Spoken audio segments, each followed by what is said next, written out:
بسم اللہ الرحمن الرحیم۔ السلام علیکم ورحمۃ اللہ وبرکاتہ۔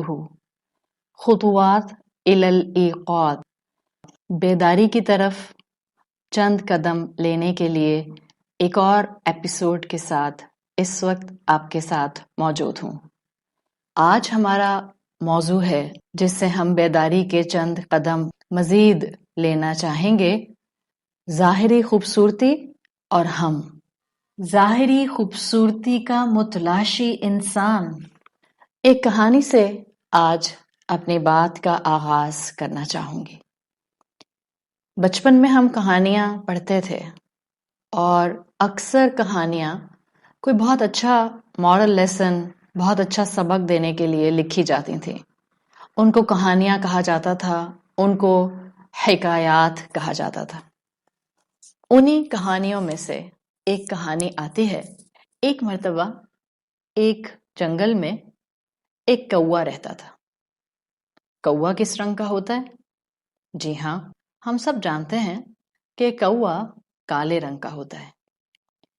تو کوا جنگل میں جو رہتا تھا وہ ایک مرتبہ بہت رو رہا تھا۔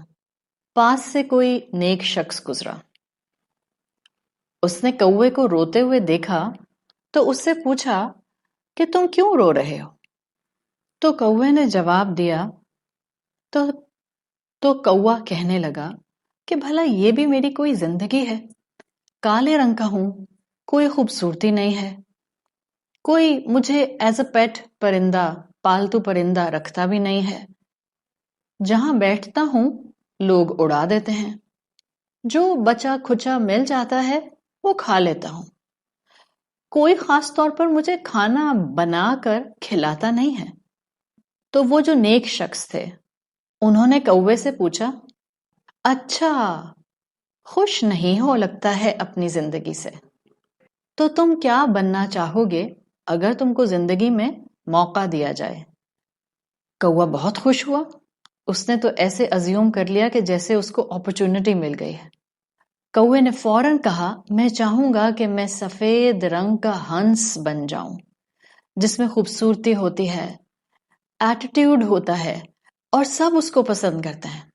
تو نیک شخص نے کہا کہ ٹھیک ہے، ایسا کرو تم ہنس سے جا کر ایک ملاقات کر لو۔ کوے نے کہا یہ کون سی مشکل بات ہے، ٹھیک ہے میں ہنس کو ڈھونڈتا ہوں اور اس سے مل کر آتا ہوں۔ اور ان بزرگ نے کہا کہ جا کر اس سے جب ملاقات کرو تو پوچھنا ضرور کہ اس کی زندگی کیسی ہے۔ کوے نے جنگل میں ہنس کی تلاش شروع کر دی، آخر اس کو ہنس مل گیا۔ ہنس کے پاس آیا اور اس کی تعریف کرنے لگا، کہنے لگا، ہنس تمہاری بھی کیا خوبصورت رنگین زندگی ہے، کتنے مزے سے تم پانی میں رہتے ہو، فلوٹ کرتے ہو، جب جی چاہتا ہے تیر لیتے ہو، کتنا خوش رہتے ہو۔ اس کی ساری بات سننے کے بعد ہنس نے کوے سے کہا، تمہیں کس نے کہا کہ میں بہت خوش ہوں؟ کوے نے بڑا حیرت سے پوچھا کہ اچھا تم خوش نہیں ہو؟ ہنس بولا، نہیں، یہ بھی بھلا میرا کوئی رنگ ہے؟ سفید، بلینڈ، لوگ بڑے شوق سے میرے ساتھ تصویر تو کھنچواتے ہیں، لیکن معلوم ہی نہیں ہوتا کہ میری کھینچی کہ کسی اور کی کھینچی۔ آس پاس کے سفید رنگ کے بادلوں میں گھل مل جاتا ہوں بالکل، اور بس تصویر کھینچتے ہیں لوگ اور چلے جاتے ہیں۔ تو کوے نے حیران ہو کر پوچھا، اس کا مطلب ہے تم خوش نہیں ہو اپنی زندگی سے؟ ہنس نے کہا، بالکل بھی خوش نہیں ہوں۔ تو کوے نے وہی سوال ہنس سے کیا جو بزرگ نے کوے سے کیا تھا، وہ یہ کہ ہنس اگر تم کو اپرچونٹی ملے، موقع ملے، تو تم زندگی میں کیا بننا چاہو گے؟ ہنس نے کہا، میں تو طوطا بننا چاہوں گا، کلرفل ہوتا ہے، ہواؤں میں اڑتا ہے آزادی سے، لوگ اس کو ایز اے پیٹ برڈ، پالتو پرندہ بھی رکھتے ہیں، اور لوگ اس سے محبت بھی بہت کرتے ہیں۔ کوے نے کہا، ایسا کرتے ہیں ہم دونوں طوطے کے پاس چلتے ہیں۔ ہنس نے کہا، ٹھیک ہے۔ دونوں نے جنگل میں طوطے کی تلاش شروع کر دی۔ بڑی مشکل سے کافی دیر ڈھونڈنے کے بعد ان کو طوطا ملا۔ کوے نے طوطے سے پوچھا، ہم آج تم سے تمہاری زندگی کے بارے میں پوچھنے آئے ہیں، تمہاری کیا زبردست زندگی ہے، ہم تو بہت انسپائرڈ ہیں تمہاری زندگی سے. کیا تمہاری خوبصورت زندگی ہے؟ کتنے خوش رہتے ہو، کیسے چہکتے رہتے ہو، کیسے اڑتے پھرتے ہو، کیسے تم کو لوگ پالتو پرندے کے طور پر محبت سے رکھتے ہیں. طوطے نے حیران ہو کر پوچھا، تم کو کس نے کہا کہ میں اپنی زندگی سے بہت خوش ہوں؟ بھلا یہ بھی میری کوئی زندگی ہے؟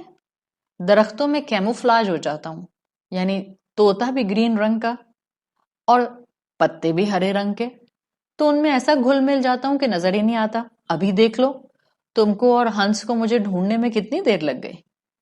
تو درختوں میں گھل مل جاتا ہوں. لوگ مجھے پالتو بنا کر پنجروں میں بند رکھتے ہیں، زبردستی مجھے بولنا سکھاتے ہیں، اور پھر زبردستی مجھے کھانے بھی کھلاتے ہیں. بھلا یہ بھی کوئی زندگی ہے؟ جب ہنس اور کوے نے یہ باتیں سنی تو ان کو احساس ہوا کہ یوں تو کوئی بھی اپنی زندگی سے خوش نہیں ہے.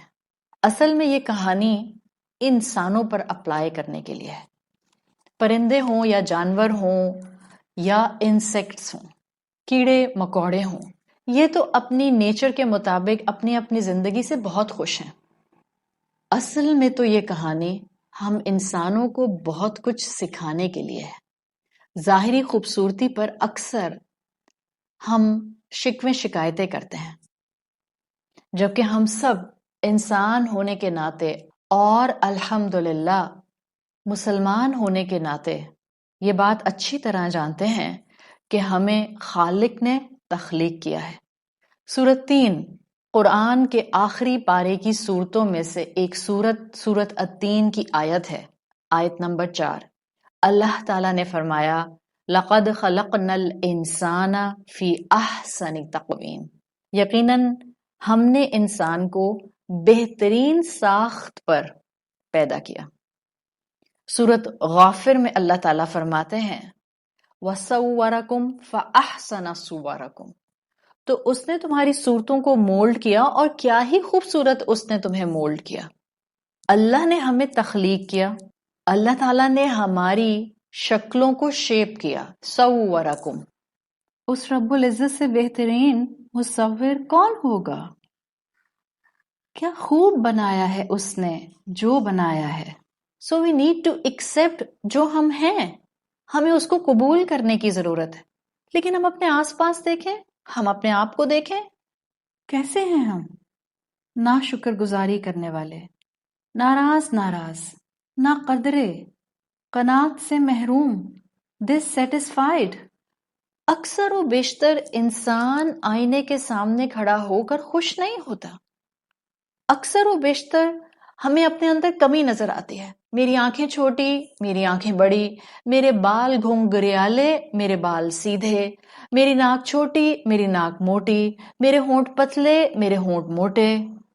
یعنی جو انسان جو دیا گیا ہے آج وہ اس سے خوش نہیں ہے.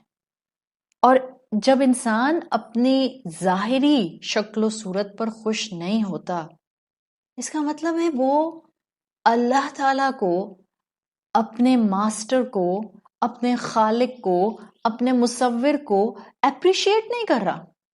ہمارا تو حال یہ ہے کہ جب اپنی ظاہری خوبصورتی ہمیں نظر نہیں آتی تو بھی ہم اللہ کو اپریشیٹ کرنے سے محروم رہ جاتے ہیں، اس کا شکر ادا کرنے سے محروم رہ جاتے ہیں.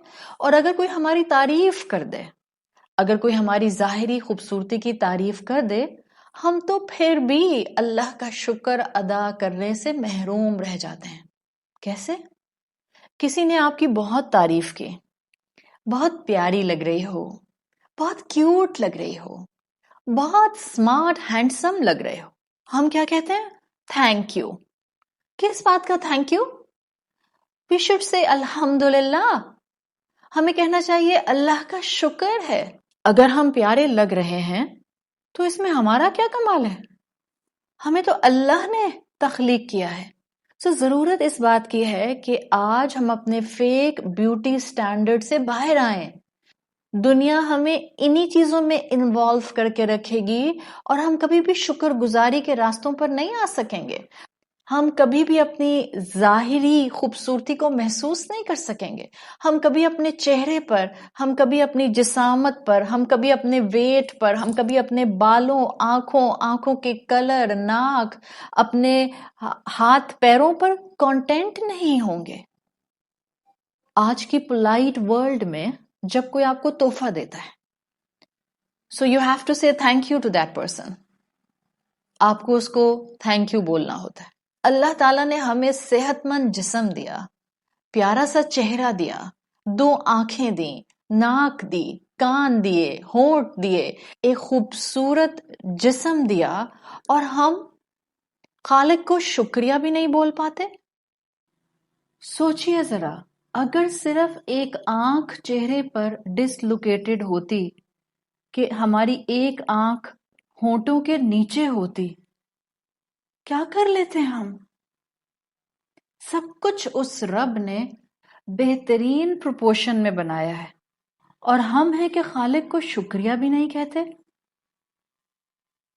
سورۃ التغابن میں آتا ہے، خلق السماوات والارض بالحق وصورکم فاحسن صورکم والیہ المصیر. وہی ہے جس نے آسمانوں اور زمین کو حق کے ساتھ بنایا اور پھر تمہاری صورتوں کو شیپ کیا.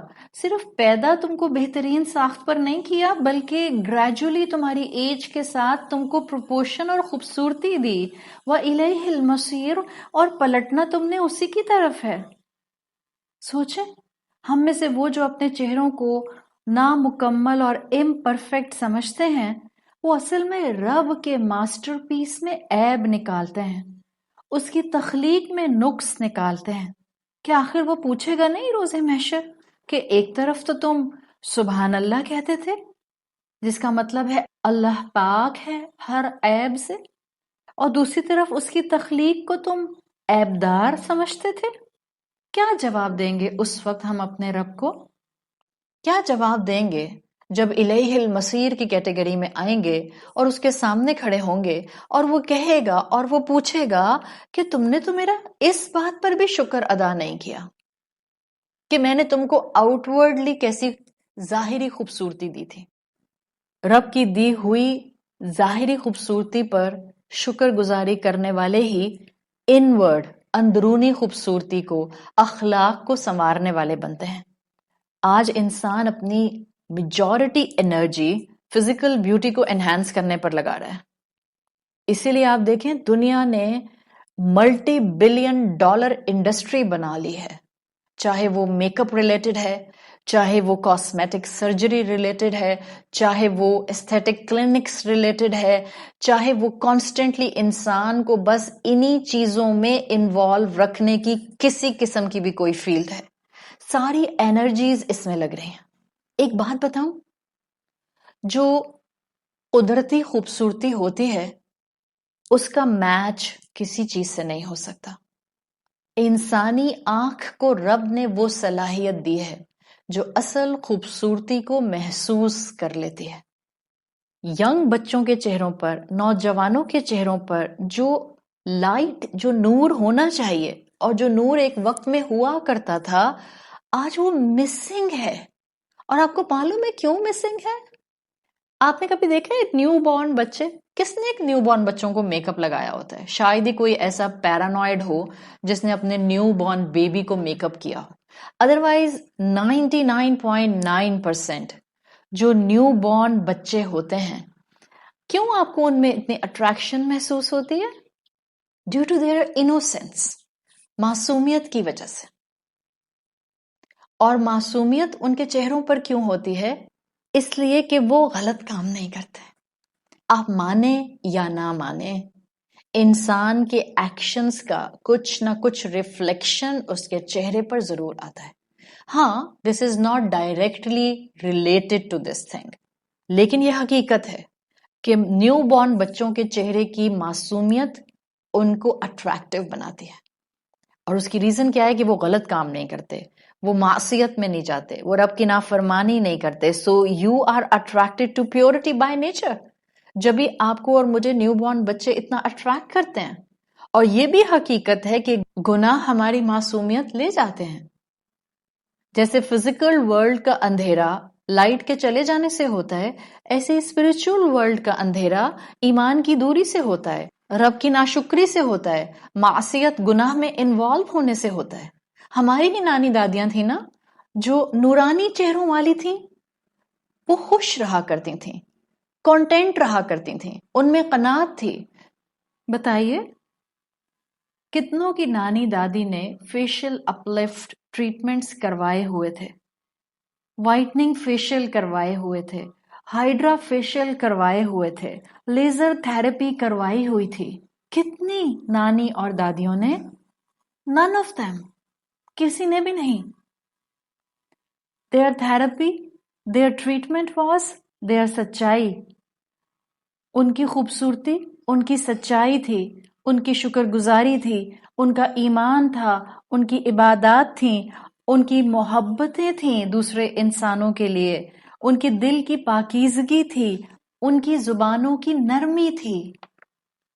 جیسا رب نے ان کو بنا دیا وہ اس پر راضی رہا کرتی تھیں، صدقہ کرتی تھیں، عبادت کرتی تھیں. وہ ان ٹریپس کا شکار نہیں ہوئی شاید جن ٹریپس کا آج ہم شکار ہو گئے ہیں، اس لیے کہ ان ٹریپس نے ہمیں دھوکہ دینا شروع کر دیا ہے. جب اللہ نے کہا وَصَوَّرَكُمْ فَأَحْسَنَ صُوَرَكُمْ سورۃ فاطر آیت 64، تو پھر ہم کن فیک سٹینڈرڈز کے پیچھے دوڑ رہے ہیں؟ کس قسم کی ظاہری خوبصورتی ہم چاہتے ہیں؟ Nobody can be picture perfect. حال تو ہمارا یہ ہو گیا کہ ہم ظاہری خوبصورتی حاصل کرنے کے لیے وظیفے پوچھتے ہیں.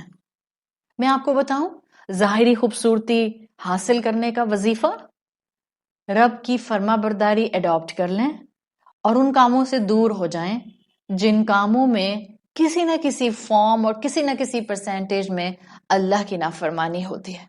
آپ دیکھیے گا آپ کے چہرے کے اوپر آپ کے انٹرنل قناعت اور سیٹسفیکشن کی وجہ سے نور، خوبصورتی، ریلیکسیشن آنے لگ جائے گی.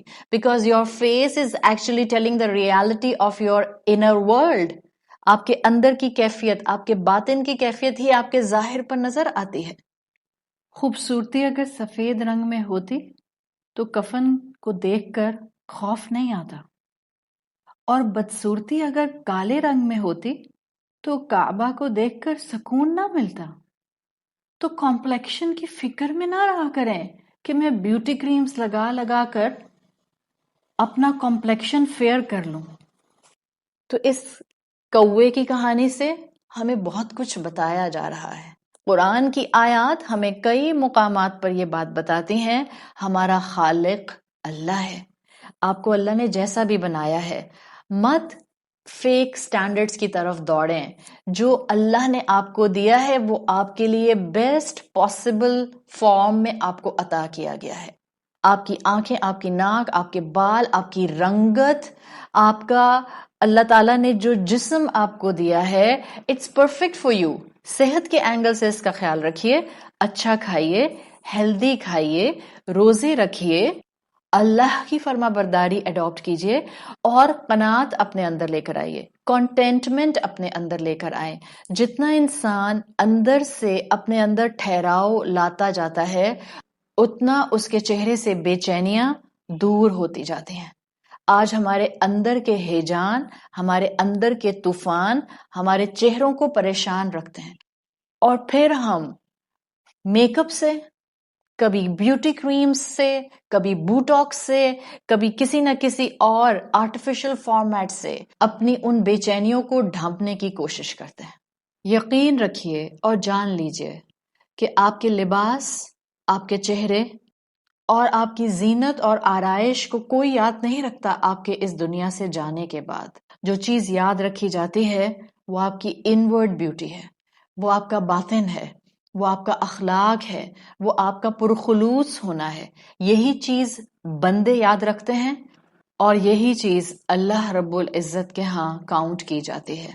صحیح مسلم میں حدیث آتی ہے، حضرت ابو ہریرہ رضی اللہ عنہ سے روایت کی جاتی ہے، رسول اللہ صلی اللہ علیہ وسلم نے فرمایا ان اللہ لا ينظر الى صورکم و اموالکم.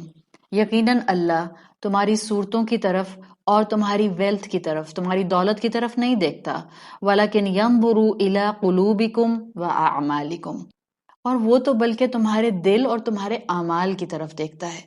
اس وقت جو دنیا کے اندر ایک دوڑ ہے کہ جس کے پاس مال و دولت ہے وہ اپنے آپ کو خوبصورت بنانے کے لیے پانی کی طرح پیسہ بہاتا ہے، اور جس کے پاس دولت نہیں ہے اس کے بس جو آتا ہے وہ اپنی صحت کا اور اپنے خرچے کا احساس کیے بغیر بے دہانی میں خود کو خوبصورت بنانے میں مال خرچ کرتا ہے۔ یہ سب شیطان کے ہتھ کنڈے ہیں جو صرف ہمیں بے چین رکھنے کے لیے اس نے اڈاپٹ کیے ہوئے ہیں۔ اللہ تعالیٰ at the end of the day روز محشر ہمارے اعمال دیکھیں گے، ہماری محبتیں ایک دوسرے کے ساتھ دیکھیں گے، ہماری فرما برداریاں دیکھیں گے جو ہم نے شریعت کو اڈاپٹ کرنے پر اپنائیں، ہمارے وہ دل دیکھیں گے جس میں جب ہم رات میں سوتے تھے تو کسی کے لیے کوئی کینہ، بغض، گرج نہیں ہوتا تھا۔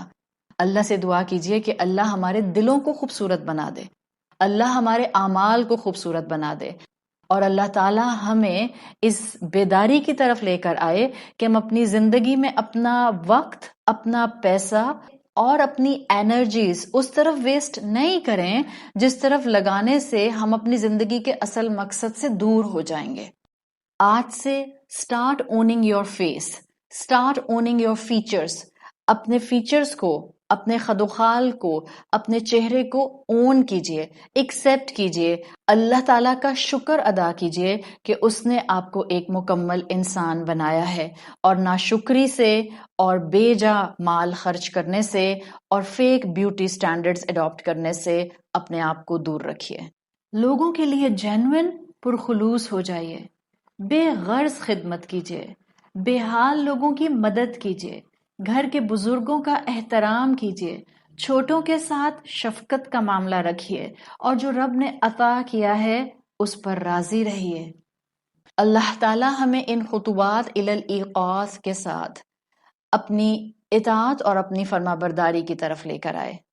سبحانک اللہم و بحمدک، نشہد ان لا الہ الا انت، نستغفرک و نتوب الیک۔ السلام علیکم ورحمۃ اللہ وبرکاتہ۔ ان اللہ وملائکتہ یصلون علی النبی یا ایہا الذین آمنوا صلوا علیہ وسلموا تسلیما۔ ان الذين يؤذون الله ورسوله لعنهم الله في الدنيا والآخرة وأعد لهم عذابا مهينا، والذين يؤذون المؤمنين والمؤمنات بغير ما اكتسبوا فقد احتملوا بهتانا وإثما مبينا۔